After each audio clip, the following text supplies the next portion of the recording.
મારું નામ પાયલ છે. હું એક મધ્યમ વર્ગીય પરિવારની હતી.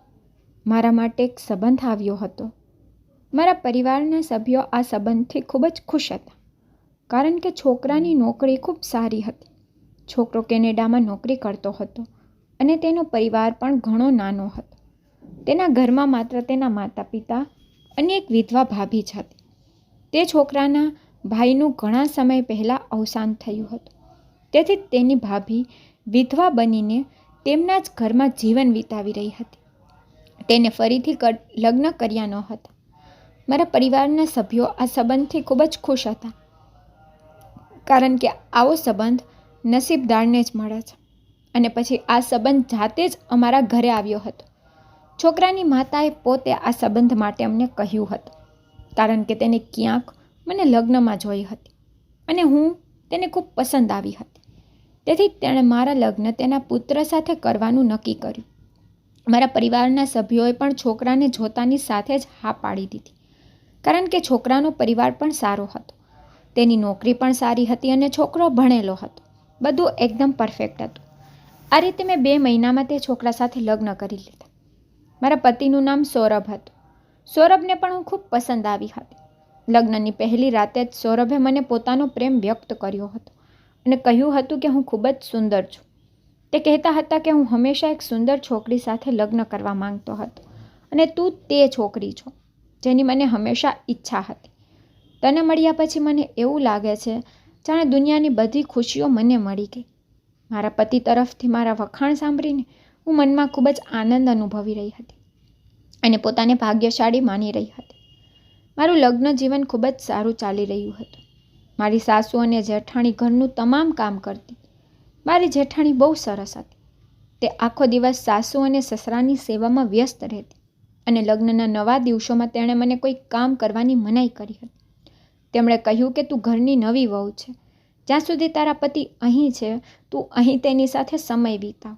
તે જાય ત્યારે તું ઘરનું કામ કરજે. મારા સસરા પણ બહુ સારા હતા. હંમેશા મારા માથા પર હાથ રાખતા. લગ્નના 15 દિવસ પછી મારા પતિને કેનેડા જવું હતું અને આ 15 દિવસો દરમિયાન મારા પતિએ મારી સાથે ખૂબ સારું વર્તન કર્યું. તેણે મને ખૂબ શોપિંગ કરાવી, મને મારા માયકે પણ લઈ ગયા. અમે મારા કેટલાક સંબંધીઓના ઘરે પણ ગયા અને લોંગ ડ્રાઈવ પર પણ જતા. એ 15 દિવસ મારા જીવનના સૌથી સુંદર દિવસો હતા. તેમને યાદગાર બનાવવા માટે અમે અમારા મોબાઈલ પર અમારા ઘણા ફોટા ક્લિક કર્યા હતા. અને પછી આખરે મારા પતિની વિદાયનો દિવસ આવી ગયો અને હું મારા પતિ વિના અહીં એકલી કેવી રીતે રહીશ તે વિચારીને મને ખૂબ જ દુઃખ થયું. મારા પતિએ મને દિલાસો આપ્યો અને સમજાવ્યું કે હું 2 મહિના પછી પાછો આવીશ અને આ વખતે હું સંપૂર્ણ 1 મહિનાની રજા લઈશ અને ફરીથી તારી સાથે લાંબો સમય વિતાવીશ. તે કહેવા લાગ્યા કે તું અહીં થોડી એકલી છો. જુઓ ઘરમાં કેટલા લોકો છે. આમ પણ મારા પતિનું કહેવું સાચું હતું. મારા સાસુ સસરા હતા જેઓ મને માતા પિતાની જેમ પ્રેમ કરતા હતા અને મારી એક જેઠાણી હતી જે એક બહેનની જેમ મારી સંભાળ રાખતી હતી અને તે મને ખૂબ પ્રેમ કરતી હતી અને તેણીએ મારી ખૂબ કાળજી લીધી હતી. બીજા દિવસે જ્યારે મારા પતિએ મને જવાનું કહ્યું ત્યારે હું ઉદાસ થઈ ગઈ. રાત્રે મારા સાસુ સસરા અને જેઠાણી સહિત અમે 4 લોકો સાથે જમ્યા. તે દરમિયાન મારી સાસુ મને કહેવા લાગી કે હવે સૌરભ તેના કામે ચાલ્યો ગયો છે. હવે તું તારા ઘર પરિવાર પર પણ ધ્યાન આપ. મને મારી સાસુની આ વાત સારી તો લાગી ન હતી, પરંતુ તે એકદમ સાચું કહેતી હતી. જ્યારથી મારા લગ્ન થયા હતા મેં ઘરના કોઈ કામને સ્પર્શ કર્યો ન હતો અને તે સ્પષ્ટ હતું કે મારા પતિ ગયા હતા, તેથી હું ઘરના કામ જાતે કરવા તૈયાર હતી. મને મારી સાસુને કંઈ કહેવાની જરૂર ન હતી, પણ શું કરી શકાય? સાસુ તો સાસુ જ હોય છે ને. મેં મારી સાસુને કહ્યું કે મમ્મી, હું કાલે વહેલી જાગી જઈશ અને ઘરનું બધું કામ કરી દઈશ. રાત્રે ભોજન કર્યા પછી હું વાસણો ધોવા માટે કિચનમાં ગઈ. મારી જેઠાણી પણ મારી સાથે કિચનમાં આવી અને કિચનમાં સાફ સફાઈ કરવા લાગી. આ દરમિયાન અમે બંને એકબીજા સાથે વાત કરવા લાગી. મારી જેઠાણી કહેવા લાગી કે તને મમ્મીજીની વાતનું ખરાબ લાગ્યું હશે ને. મેં કહ્યું ના ના ભાભી, મને ખરાબ નથી લાગ્યું અને હવે મારે ઘરનું કામ પણ સંભાળવાનું જ છે. આ સાંભળીને મારી જેઠાણી ચૂપ થઈ ગઈ અને પોતાના કામમાં વ્યસ્ત થઈ ગઈ. તે પછી હું રૂમમાં આવીને સૂઈ ગઈ. આજે પહેલો દિવસ હતો કે હું મારા રૂમમાં એકલી સૂતી હતી. ખૂબ જ વિચિત્ર અનુભવી રહી હતી. હું મારા પતિને ખૂબ યાદ કરી રહી હતી. તેથી મેં તેને ફોન કર્યો અને થોડી વાર વાત કરી, પરંતુ હું આખી રાત તેની સાથે વાત કરી શકતી ન હતી. મને ઊંઘ પણ આવતી ન હતી. તેથી જ હું રૂમમાં થોડું કામ કરતી કે પછી આવી અને મારા પલંગ પર સૂઈ જતી. આ રીતે રાતના 3 વાગી ગયા હતા, પણ મારી આંખોમાં હજુ ઊંઘ ન આવી હતી. મને રૂમની અંદર ઘૂંટણ થતી હતી. તેથી હું મારા રૂમમાંથી બહાર આવી અને થોડી તાજી હવા ખાવા ટેરેસ પર ગઈ. ઉનાળાનો સમય હતો અને ટેરેસ પર ખૂબ જ સરસ પવન ફૂંકાઈ રહ્યો હતો. મારા રૂમમાંથી બહાર આવતા જ મેં મારી જેઠાણીના રૂમનો દરવાજો ખુલ્લો જોયો. મેં વિચાર્યું કે કદાચ ઉનાળો છે, આ કારણે તેણે રૂમનો દરવાજો ખુલ્લો રાખ્યો હશે. પછી હું ટેરેસ પર પણ આવી ગઈ હતી અને લાંબા સમય સુધી ટેરેસ પર ચાલતી રહી અને મારો મોબાઈલ વાપરતી રહી. જ્યારે મોબાઈલ વાપરતી વખતે મારી આંખો ભારે થવા લાગી અને મને લાગ્યું કે મારે સૂઈ જવું જોઈએ. તેથી હું ટેરેસ પરથી નીચે આવી. મેં આ વખતે જોયું તો મારી જેઠાણીના રૂમનો દરવાજો બંધ હતો. આ ખૂબ જ વિચિત્ર વાત હતી. હું 1 કલાક પહેલાં ટેરેસ પર ગઈ હતી ત્યારે મારી જેઠાણીના રૂમનો દરવાજો ખુલ્લો હતો અને હવે તેના રૂમનો દરવાજો બંધ હતો. પછી મેં વિચાર્યું કે શક્ય છે કે તેઓએ હવે રૂમને બંધ કરી દીધો હોય અને કોઈ પણ રીતે મારે તેના પર વધુ ધ્યાન ન આપવું જોઈએ. રૂમનો દરવાજો ખુલ્લો હોય કે બંધ કોઈ અર્થ નથી. આથી હું રૂમમાં આવી અને સૂઈ ગઈ. સવારે 7 વાગ્યે હું ઉઠી ગઈ હતી અને સૌથી પહેલાં કિચનમાં જઈ મેં મારા માટે ચા બનાવી. ઘરમાં બીજા બધા લોકો સૂતા હતા. તેથી નાસ્તો કર્યા પછી મેં મારા રૂમની સફાઈ શરૂ કરી. મારી સાસુ 9 વાગ્યે જાગી અને મારા સસરા હજુ પણ સૂતા જ હતા. મારી જેઠાણી પણ તેના રૂમમાં સૂતી હતી. પણ આટલા દિવસોથી હું જોતી હતી કે મારી જેઠાણી સવારે 6 વાગ્યે ઉઠી જતી અને ઘરના બધા કામમાં વ્યસ્ત થઈ જતી. આજે તે ખૂબ જ વિચિત્ર હતું કે મારી જેઠાણી હજી સૂઈ રહી હતી. મારી સાસુએ મને ચા બનાવવાનું કહ્યું. મેં તેના માટે ચા બનાવી. આજે પહેલી વાર મેં કિચનમાં કોઈ કામ કર્યું હતું. મારા સાસુને મારા હાથની ચા ખૂબ પસંદ આવી. મેં મારા સાસુને કહ્યું, મમ્મી, ભાભીની તબિયત સારી તો છે ને? તે આજે ઘણા સમયથી સૂઈ રહી છે. તો તે મને કહેવા લાગી, હા, મેં તેને મોડું ઉઠવાનું કહ્યું. હવે તું ઘરે આવી ગઈ છે ને, તેથી જ ઘરનું બધું કામ તું જ કરીશ. તેણે જે કહ્યું તે સાંભળીને મને આશ્ચર્ય થયું. મારી સાસુ કહેવા લાગી, આચલ છેલ્લા 5 વર્ષથી ઘરનું ધ્યાન રાખે છે. તેનો પતિ ઘરમાં નથી, તેમ છતાં તે ઘરનું કામ કરે છે. હવે તું તેને આરામ આપ અને ઘરનું કામ કર અને સાથે તારા સાસુ સસરા અને જેઠાણીની સેવા પણ કર. આ વાત પર મેં મારી સાસુને કંઈ કહ્યું નહીં અને ચૂપચાપ પોતાનું કામ ચાલુ રાખ્યું. મને ખૂબ જ વિચિત્ર લાગ્યું કે મારી જેઠાણીના લગ્નને 5 વર્ષ થયા છે અને છેલ્લા 5 વર્ષથી તે મારા સાસુ સસરાની સેવા કરે છે. આમાં શું બહુ મોટી વાત હતી? અને આચલ ભાભી વિધવા હોવા છતાં ઘરની વહુ પણ હતી અને તે પણ અહીં જ રહેતી હતી. જો એમ હોય તો ઘરનું કામ કરવાની જવાબદારી તેમની પણ છે. હવે એવું નથી કે હું તેના ઘરે આવી ગઈ તો તે કોઈ કામ નહીં કરે. ગમે તે હતું, પણ હું ઘરની વહુ હતી અને મારા લગ્નને થોડા દિવસો જ થયા હતા. ઘરના બધા કામ મને સોંપવામાં આવ્યા હતા. દરેકના કપડાં ધોવા, નાસ્તો, લંચ અને ડિનર, આખા ઘરની સફાઈ, દરેક વખતે વાસણો ધોવાની જવાબદારી પણ મારી જ હતી. અને પછી બધા પોતપોતાના કપડાં ઉતારીને મને સોંપતા. તેમના બધા કપડાં ધોવાની જવાબદારી હવે મારી બની ગઈ હતી. ધીમે ધીમે મારા લગ્નને 1 મહિનો થઈ ગયો. જ્યારથી મારા પતિ ગયા ત્યારથી મારું જીવન ઘરના કામકાજમાં ફસાઈ ગયું હતું. મારી સાસુ અને જેઠાણી કોઈ કામને હાથ ન લગાવતી. જ્યારે મારા સસરા રોજ સવારે તેમના કામ માટે નીકળી જતા અને સાંજના સમયે ઘરે પાછા આવતા. મારી જેઠાણી ખૂબ જ સુંદર હતી. એ વિધવા હતી. તેના દિલમાં પોતાના પતિ માટે ગમ હતો, પરંતુ તેમ છતાં તેની સુંદરતામાં કોઈ ઘટાડો થયો ન હતો. એવું કહેવાય છે કે જ્યારે કોઈ વ્યક્તિ સ્વસ્થ અને સુંદર હોય અને તેના પર કોઈ દુઃખ આવે છે તો તે વ્યક્તિ સંપૂર્ણપણે બદલાઈ જાય છે. પણ મારી જેઠાણી તો દિવસે ને દિવસે સુંદર થતી જતી હતી. સાથે હવે તે ઘરનું કોઈ કામ કરતી ન હોવાથી તે વધુ સુંદર દેખાવા લાગી. હું સૌંદર્યમાં મારી જેઠાણી કરતાં થોડી ઉતરતી હતી. એવું ન હતું કે હું સુંદર નથી. હા, બસ એટલું હતું, મારી જેઠાણી અને મારી સુંદરતામાં થોડો ફરક હતો. હું પોતાને કોઈથી ઓછી ન સમજતી. મારા પતિ મને રોજ રાત્રે ફોન કરતા અને મારી સુંદરતાના વખાણ કરતા. ક્યારેય થાકતા નહીં. પણ મારી સાસુ મારી સામે મારી જેઠાણીના વખાણ કરતી અને મને અપમાનિત કરવાનો પ્રયાસ કરતી રહેતી.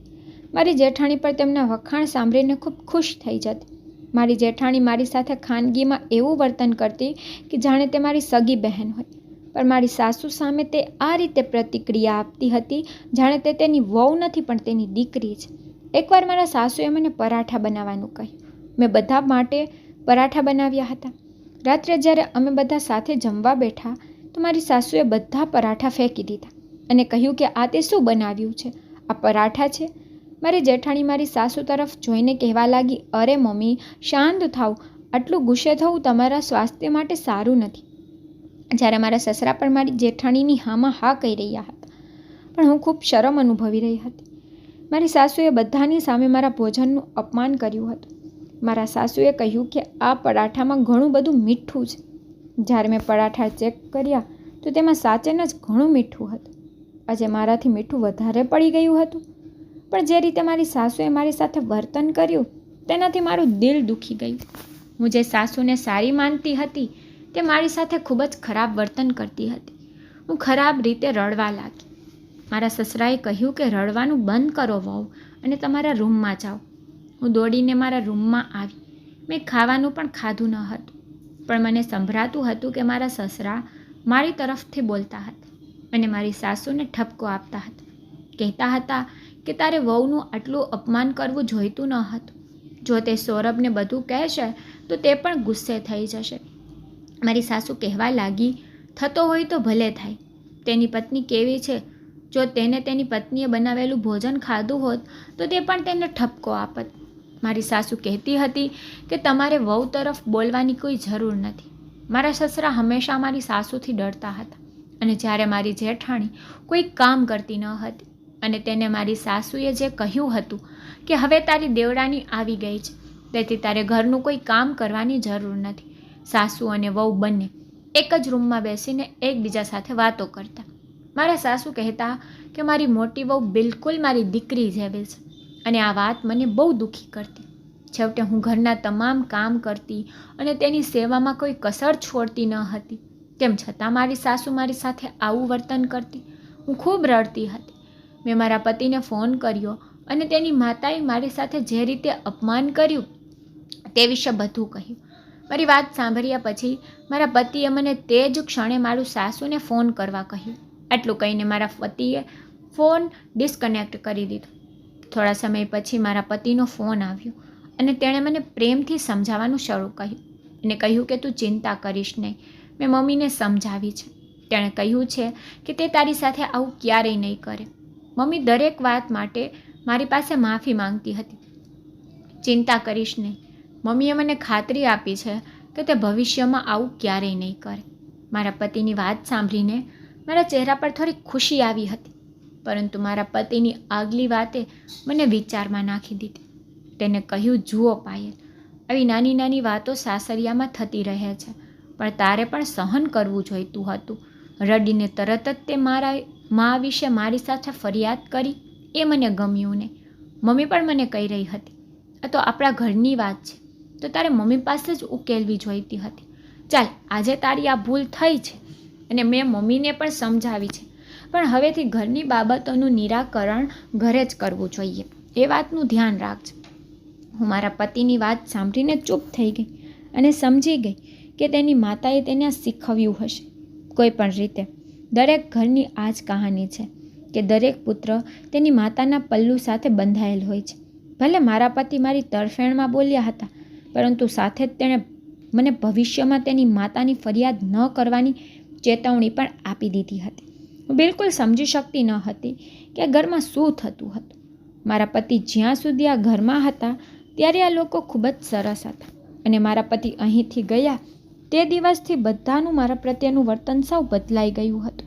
બીજા દિવસે અમારા ઘરે પાડોશથી મહિલાઓ આવી હતી.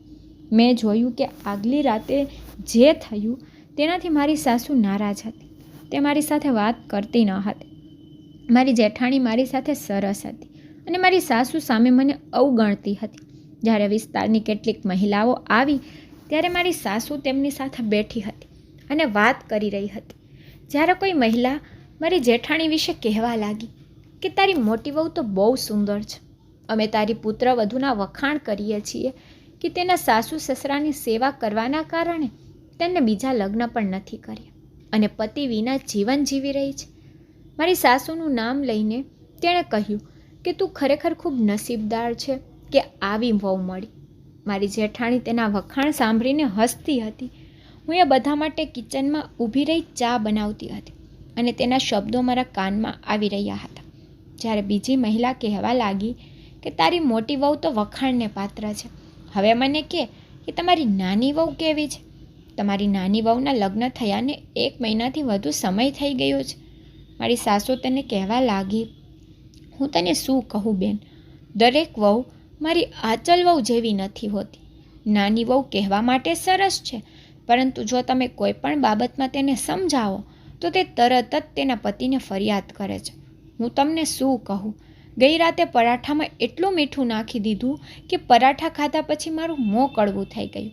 મેં તો હજુ એટલું જ કહ્યું કે વહુ મીઠું થોડું વધારે પડી ગયું છે, તો વહુએ તેના પતિને ફોન કર્યો અને ત્યારબાદ તેનો પતિ ફોન પર મારી સાથે ખૂબ લડ્યો અને મારે મારા પુત્ર પાસે માફી માંગવી પડી. મારી સાસુએ જે કહ્યું તે સાંભળીને હું આશ્ચર્યચકિત થઈ ગઈ. જ્યારે મારી સાસુ સાથે બેઠેલી મહિલાઓ પણ કહી રહી હતી કે તમારી નાની વહુ બહુ હોશિયાર છે. મને મારી સાસુ પર ખૂબ ગુસ્સો આવતો હતો. તે વિસ્તારની મહિલાઓ સામે મને બદનામ કરતી હતી. બીજા દિવસે રાત્રે મને ફરીથી ઊંઘ ન આવી. હું મારો રૂમ બંધ કરી ટેરેસ પર જઈ રહી હતી જ્યારે અચાનક મારી નજર જેઠાણીના રૂમ તરફ ગઈ. પણ આ જોઈને મારા પગ નીચેથી જમીન સરકી ગઈ કે મારા સસરા ચૂપચાપ મારી જેઠાણીના રૂમમાંથી બહાર નીકળીને પોતાના રૂમ તરફ જતા હતા. અચાનક જ્યારે મારા સસરાની નજર મારા સામે પડી ત્યારે તેઓ ખૂબ જ પરેશાન દેખાયા અને તરત જ તેમના રૂમમાં ચાલ્યા ગયા. આખરે મધરાતે મારી જેઠાણીના રૂમમાં મારા સસરાનું શું કામ હતું? હું કશું સમજી શકતી ન હતી. હું ટેરેસ પર ગઈ અને થોડીવાર પછી પાછી આવી અને સૂઈ ગઈ. બીજા દિવસે સાંજનો સમય હતો જ્યારે મારી સાસુ ક્યાંક જઈ રહી હતી. તે તેના પતિ સાથે ઘરથી બહાર ચાલી ગઈ હતી. તેણે મને આ વિશે કશું કહ્યું ન હતું કે તે ક્યાં જાય છે. જ્યારે મારી જેઠાણી તેના વિશે બધું જ જાણતી હતી. રાત્રિ માટે રસોઈ કરવાની હતી અને મને શું બનાવવું તે અંગે કોઈ ખ્યાલ ન હતો. હું આ બધું વિચારી રહી હતી ત્યારે અચાનક મારી જેઠાણી રૂમમાં આવી. મેં વિચાર્યું કે જમવા વિશે હું મારી જેઠાણીને પૂછું કે શું બનાવું છું. તેથી મેં મારી જેઠાણીને પૂછ્યું હતું કે મારે જમવામાં શું બનાવવું જોઈએ. પહેલાં તો તે ઘણું વિચારવા લાગી અને વિચાર્યા પછી તેણે કહ્યું, બટાટા પાલકનું શાક બનાવી નાખ. ઘરમાં બધાને બટાટા પાલકનું શાક ખૂબ જ પસંદ છે. મેં કહ્યું, ઠીક છે, હું રાત્રે બટાકા પાલકનું શાક જ બનાવી નાખીશ. પછી હું રસોઈમાં વ્યસ્ત થઈ ગઈ. સાંજે મારા સસરા ઘરે આવ્યા. હું કિચનમાં હતી અને મારી જેઠાણી આંગણામાં વાળ સુકાવતી હતી. ભારે ગરમીના કારણે તે સાંજે સ્નાન કરીને બહાર આવી હતી. જ્યારે મેં મારા સસરાને ઘરે આવતા જોયા, હું તેના માટે ચા બનાવવા કિચનમાં ગઈ અને હાથમાં ચાની ટ્રે લઈને હું મારા સસરાના રૂમ તરફ જઈ રહી હતી. ત્યારે અચાનક મારી જેઠાણી આવી અને મને રોકીને પૂછ્યું, પાયલ તું ક્યાં જાય છે? મેં કહ્યું, ભાભી હું પાપાજીને ચા આપવા જાઉં છું. પછી તેણે અચાનક મારા હાથમાંથી ચાની ટ્રે લઈ લીધી અને કહ્યું કે પાપાજીને ચા હું આપી દઈશ, તું જમવાનું બનાવી. અને તે તરત જ મારા હાથમાંથી ચાની ટ્રે લઈને મારા સસરાના રૂમમાં ગઈ. મેં જોયું કે મારી ભાભીના વાળ ખુલ્લા હતા. તેણીએ મેકઅપ પણ કર્યો હતો અને માથા પર પલ્લું વગરની તે ચા લઈને સસરાના રૂમમાં ગઈ હતી. ત્યારે મને લાગ્યું કે આ બંને વચ્ચે કંઈક ખોટું છે. હું સમજી શકતી ન હતી કે આ બંને વચ્ચે શું ચાલી રહ્યું છે. હું ભોજન બનાવવા કિચનમાં ચાલી ગઈ હતી, પણ મારું ધ્યાન વારંવાર મારા સસરાના રૂમ તરફ જતું હતું. મારી જેઠાણી ઘણા સમય પછી મારા સસરાના રૂમમાંથી બહાર આવી. રાત્રે જ્યારે અમે જમવા બેઠા તો મારી સાસુ એક કોરિયો ખાઈ ઉલટી કરવા લાગી. મને ખબર ન પડી કે અચાનક તેને શું થઈ ગયું. મારી જેઠાણીએ ઝડપથી દવા લાવીને તેને ખવડાવી. થોડા સમય પછી મારી સાસુ સારી થઈ ગઈ. તે ફરીથી મારી સામે બૂમો પાડવા લાગી અને કહ્યું, તને કોણે કહ્યું પાલક બટેટાનું શાક બનાવવાનું? મેં કહ્યું, મમ્મી, ભાભીએ મને કહ્યું હતું. મારી સાસુ કહેવા લાગી, તને આચલે પાલક બટેટાનું શાક બનાવવાનું કહ્યું હતું તો તારે મેથી નાખવાની શું જરૂર હતી? મને મેથીથી ખૂબ જ એલર્જી છે. મેં મારી જેઠાણી તરફ જોયું અને તેમને પૂછ્યું, ભાભી તમે મને કેમ ન કહ્યું કે મમ્મીની મેથીથી એલર્જી છે? જો મને ખબર હોત તો મેં ક્યારેય શાકમાં મેથી ન નાખ્યું હોત. મારી જેઠાણી કહેવા લાગી કે મેં તને કહ્યું હતું પાયલ, તને યાદ છે મેં તને કહ્યું હતું કે બટાકા પાલકનું શાક બનાવ પણ એમાં મેથી ના નાખતી, મમ્મીને એલર્જી છે અને તે આ બાબતે ગુસ્સે થઈ જાય છે. આ કહેતા સમયે મારી જેઠાણી આંખો નીચે કરી ગઈ હતી. મતલબ તે એકદમ ખોટું બોલી રહી હતી. આ માટે મારી સાસુએ મને ઠપકો આપ્યો અને કહ્યું કે તું કોઈ કામ બરાબર નથી કરતી. મારા સસરા ફરીથી મારો પક્ષ લેતા હતા પણ મારી સાસુએ તેને ચૂપ કરાવી દીધા અને પછી તેણે ચૂપચાપ ખાવાનું ચાલુ રાખ્યું. હું મારા રૂમમાં આવીને રડી પડી. મેં મારી માતાને આ વિશે કહ્યું તો મારી મા કહેવા લાગી કે જુઓ પાયલ, દરેક છોકરીને સાસરે ગયા પછી આવી મુશ્કેલીનો સામનો કરવો પડે છે. એટલા માટે તું પણ તારા ઘરમાં મૌન રહીને ખુશ રહે અને તારા સાસરિયાઓની સેવા કર. મારી વાત સાંભળનાર કોઈ ન હતું પણ મને લાગ્યું કે મારી જેઠાણી અને મારા સસરા વચ્ચે કંઈક ખોટું છે અને મારા હૃદયમાં જે શક હતો તેની આગલી રાત્રે પુષ્ટિ થઈ. હવે મારી આદત બની ગઈ હતી કે થોડીવાર માટે ટેરેસ પર ગયા સિવાય મને ઊંઘ ન આવતી, કારણ કે મારો રૂમ નાનો હતો અને ભારે ગરમીના કારણે મને મારા રૂમમાં ઘૂંટણ થતી હતી. તેથી જ હું ટેરેસ પર જતી અને થોડો સમય સારું લાગ્યા પછી હું નીચે આવી જતી. આજે રાત્રે જ્યારે હું મારા રૂમમાં ગઈ ત્યારે મને મારી જેઠાણીના રૂમમાંથી મારા સસરાને બોલતા સાંભળ્યા. રૂમનો દરવાજો બંધ હતો પણ થોડી બારી ખુલ્લી હતી. હું બારીમાંથી એ લોકોને સાંભળવાનો પ્રયત્ન કરી રહી હતી. મારી જેઠાણી અને મારા સસરા એકબીજા સાથે ખૂબ પ્રેમથી વાત કરતા હતા. તે લોકોના શબ્દો સાંભળીને મારા તો કાન ચોંટી ગયા. સાથે સાથે મારા સસરાએ એમ પણ કહ્યું કે આજે તે પાયલ સાથે ઘણું ખોટું કર્યું છે. મારી જેઠાણી મારા સસરાને કહેવા લાગી કે મેં તેમની સાથે કંઈ ખોટું નથી કર્યું. તમે જ કહ્યું હતું કે તેણીએ તમને મારા રૂમમાં આવતા જોઈ છે. મેં તેને દરરોજ રાતે ટેરેસ પર જતા જોઈ છે, ઠંડા પવનની મજા માણવા, અને આ દરમિયાન અમે બંને એકબીજાને મળીએ છીએ. તે દિવસે તેને તમને મારા રૂમમાંથી જતા જોયા. પણ જો કોઈ દિવસ તેને અમારા બંને વિશે સત્ય ખબર પડશે તો તે આ વાત મમ્મીને કહી શકે છે. આ રીતે અમારા બંનેનું શું થશે? તે પછી મારા સસરા થોડા નર્વસ હતા. મારી જેઠાણી કહેવા લાગી કે પાયલ ખતરનાક ચીજ છે. અમારા વિશે ઘરે કોઈ પણને ખબર નથી. ફક્ત તે એક જ છે જે આપણું સત્ય બહાર લાવી શકે છે. તેથી તેના માટે ઘર છોડવું ખૂબ જ મહત્ત્વપૂર્ણ છે. સૌરવ કેનેડા ગયો છે. હું ઈચ્છું છું કે આ પણ સૌરવ સાથે કેનેડા જાય અને તેથી જ હું તેની તમારી પત્ની સાથે લડાઈ કરાવું છું. તે દિવસે પણ મેં ભોજનમાં મીઠું નાખી દીધું હતું અને કાલે પણ મેં જ તેને પાલકનું શાક બનાવવાનું કહ્યું હતું, કારણ કે મને ખબર હતી કે બટેટા પાલકના શાકમાં મેથી નાખવામાં આવે છે અને તમારી પત્નીને મેથીથી એલર્જી છે. બસ પાયલ કંટાળીને અહીંથી જતી રહે તો અમારી મુશ્કેલી ઓછી થઈ જશે. મારી જેઠાણી અને સસરાની વાત સાંભળીને હું ચોંકી ગઈ. આ બંને વચ્ચે કંઈક ચાલી રહ્યું હતું. હવે મેં નક્કી કરી લીધું હતું કે હું મારી જેઠાણી અને સસરાનો રાજ ખોલીને જ રહીશ. આ સમયે હું મારી જેઠાણી અને સસરાને રંગે હાથ પકડવા મારા સાસુના રૂમમાં ગઈ હતી, પણ તે ઊંડી ઊંઘમાં સૂતી હતી. મેં વિચાર્યું કે હું મારી સાસુને જગાડીશ અને તેમને ચૂપચાપ મારી જેઠાણીના રૂમમાં લઈ જઈશ, જેથી તેમને તેમની વચ્ચેની મુલાકાત વિશે ખબર પડે અને તેમને પણ ખબર પડે કે આખરે તેમની મોટી વહુનું અફેર તેના જ પતિ સાથે હતું. હું મારી જેઠાણી પર શરમ અનુભવતી હતી. હું તરત જ મારા સાસુની નજીક ગઈ અને તેને જગાડવાનો પ્રયાસ કર્યો. મેં મારી સાસુને ખૂબ જગાડી, પરંતુ તે એટલી ઊંડી ઊંઘમાં હતી કે તેને કોઈ વાતની પરેશાની ન હતી. હું ખૂબ જ પરેશાન હતી કે હવે મારે શું કરવું જોઈએ. જો મારા સસરા રૂમમાં આવ્યા હોત તો હું મોટી મુશ્કેલીમાં મુકાઈ જાત. તેથી હું મારા રૂમમાં ગઈ અને સૂઈ ગઈ. મારી જેઠાણી અને સસરા વિશે વિચારીને મને આખી રાત ઊંઘ ન આવી. પણ વિચિત્ર વાત એ હતી કે આટલી ગાઢ નિંદ્રામાં મારી સાસુ કેવી રીતે સૂઈ શકે. સવારે હું વહેલી જાગી ગઈ અને મારા ઘરના કામમાં વ્યસ્ત થઈ ગઈ. મેં વોશિંગ મશીન લગાવ્યું હતું. મારી સાસુની હળવા રંગની સાડી હતી જે મેં મશીનમાં પહેલેથી ધોઈ નાખી હતી. મેં કોઈ રંગીન કપડું તેમાં નાખ્યું ન હતું, કારણ કે મારી સાસુની સાડી બગડી શકે છે અને હું મશીન ચાલુ છોડીને મારા કામમાં વ્યસ્ત થઈ ગઈ. ત્યારે થોડા સમય પછી હું મશીનની નજીક પહોંચી ત્યારે વોશિંગ મશીનની અંદર રંગબેરંગી કપડાં પડેલા જોઈને હું ચોંકી ગઈ હતી અને મારી સાસુ પણ ત્યાં આવી ગઈ હતી અને જોર જોરથી બોલતી હતી. પણ મને યાદ હતું કે સાડી મેં પહેલાં ધોવા માટે નાખી હતી અને તેની સાથે બીજું કોઈ કાપડ પણ મૂક્યું ન હતું. આજે પણ મારી સાસુએ મને ખોટી ખોટી વાતો કહી, પણ આજે મેં તેની બધી વાત સહન કરી, કારણ કે હું સમજી ગઈ કે મારી સાથે આવું કોણે કર્યું છે. મારી જેઠાણી મને ઘરની બહાર કાઢવા માંગે છે, જેથી તેનો રાજ કોઈની સામે ન આવે. આ અંગે મેં મારા પતિને કહ્યું કે તારા પિતા અને તારી ભાભીનું અફેર છે.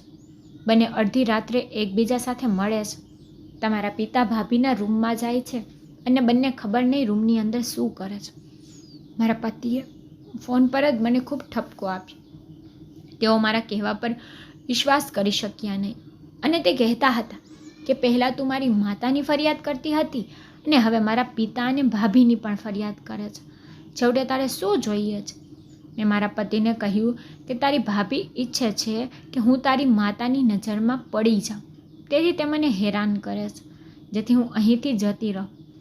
મારી વાત સાંભળીને મારા પતિએ ફોન કાપી નાખ્યો હતો. હું સમજી શકતી ન હતી કે મારે શું કરવું, પણ હવે મેં નક્કી કરી લીધું હતું કે મારે રાત્રે સાવધાન રહેવું પડશે. મને રાત્રે સૂવું નથી અને મારી જેઠાણી અને મારા સસરા પર નજીકથી નજર રાખવી પડશે. કેનેડામાં મારા પતિના રોકાણના 2 મહિના પૂર્ણ થવા આવ્યા હતા. હવે તેને 1 મહિના માટે અમારા ઘરે આવવાનું હતું. હું ઈચ્છતી હતી કે મારા પતિના આવતાની સાથે જ આ લોકોનું સત્ય જાહેર થાય. તેથી મેં 2 દિવસ સુધી બધું સહન કર્યું અને સંપૂર્ણપણે ચૂપ રહી. મારા પતિ ઘરે આવ્યા હતા, પરંતુ મારા પતિ મારાથી નારાજ હતા. તે મને ખૂબ જ મુશ્કેલીથી તેને સમજાવ્યા અને માફી માંગી કે હું ક્યારેય કોઈ વિશે કંઈ નહીં કહું.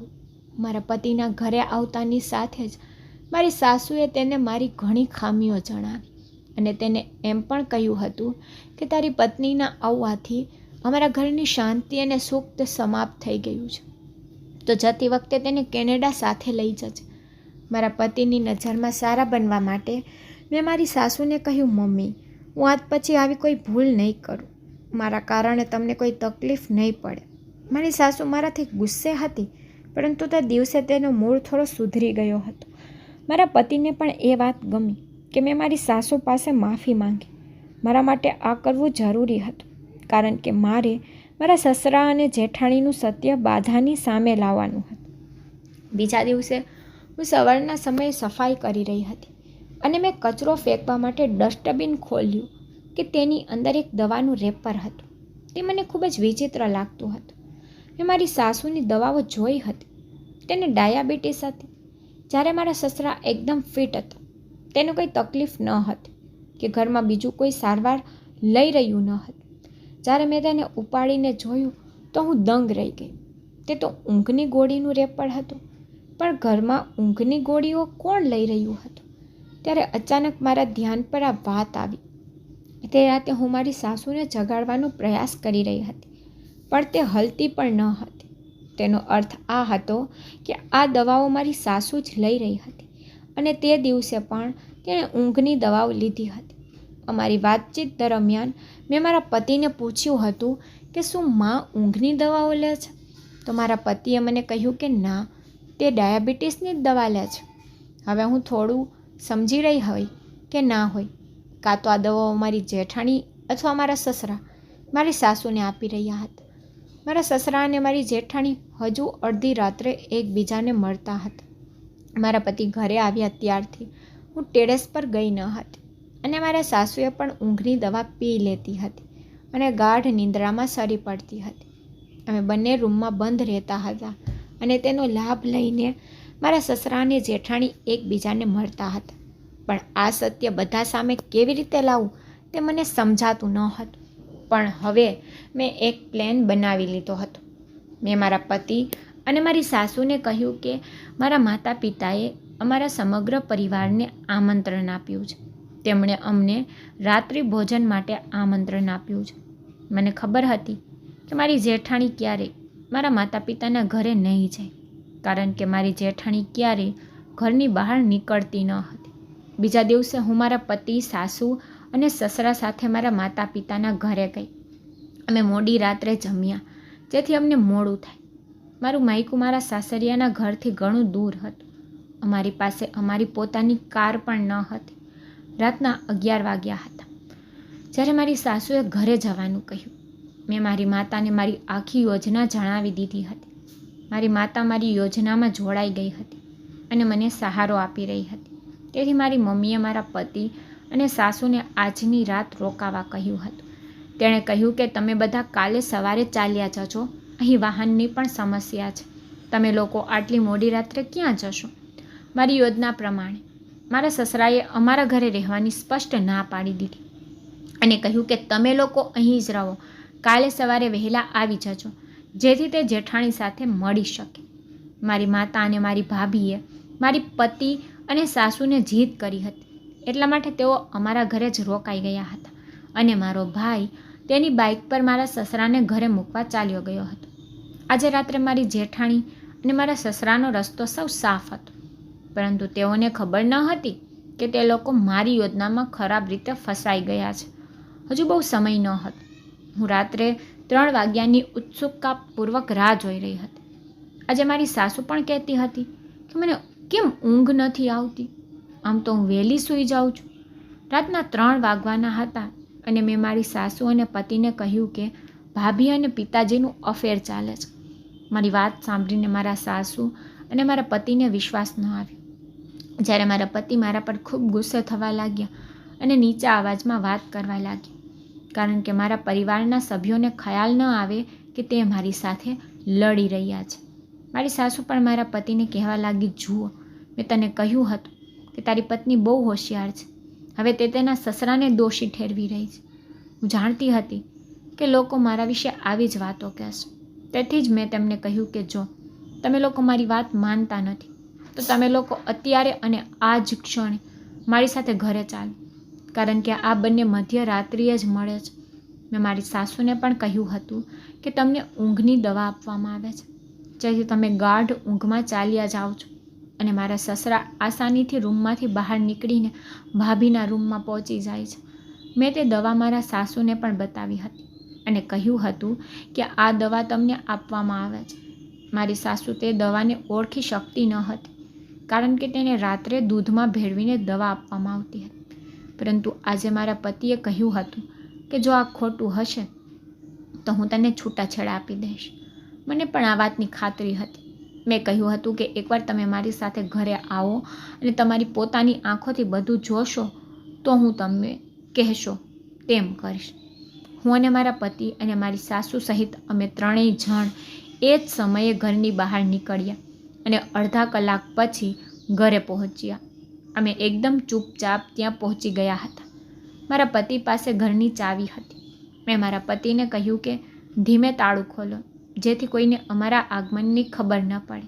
જ્યારે અમે અંદર પહોંચ્યા તો મારા સસરા અને જેઠાણીનો અવાજ આવી રહ્યો હતો, પણ આ અવાજ મારી જેઠાણીના રૂમમાંથી આવતો ન હતો. પણ આજે મારી જેઠાણી મારા સસરાના રૂમમાં હાજર હતી. મારા સસરા મારી જેઠાણી સાથે પ્રેમથી વાત કરી રહ્યા હતા અને તેને કહેતા હતા કે આજે એવું લાગ્યું જાણે તું મારી પત્ની છે. આટલા લાંબા સમય પછી આજે તને મારા રૂમમાં જોઈને હું ખૂબ જ ખુશ છું. વહુના માતા પિતાએ ખૂબ સારું કામ કર્યું છે કે તે લોકોને રોક્યા. હું અને મારા પતિ ચૂપચાપ આ બધી વાતો સાંભળતા હતા. મારા પતિ આ સહન કરી શક્યા નહીં અને મારા પતિ રૂમમાં પ્રવેશ્યા અને તેના પિતાનો કોલર પકડી લીધો. જ્યારે મારી જેઠાણી અમને જોઈને ચોંકી ઉઠી હતી અને તેમની જીભ પર એક જ પ્રશ્ન હતો કે તમે લોકો અહીં શું કરો છો?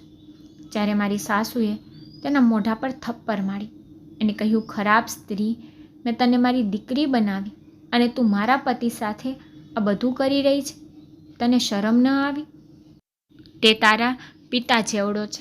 મારા પતિએ પણ મારા સસરાને પૂછ્યું કે આ શું થઈ રહ્યું છે અને કેટલા સમયથી?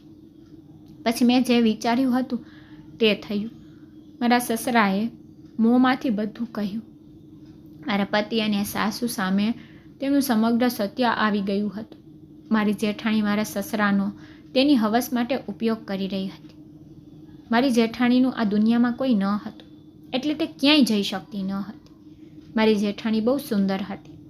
મારા સસરાએ તેને કાબૂમાં કરી અને તેઓએ મારી સાસુને ઊંઘની દવાઓ આપવાનું શરૂ કર્યું અને તેઓ રાતે એકબીજાને મળતા હતા.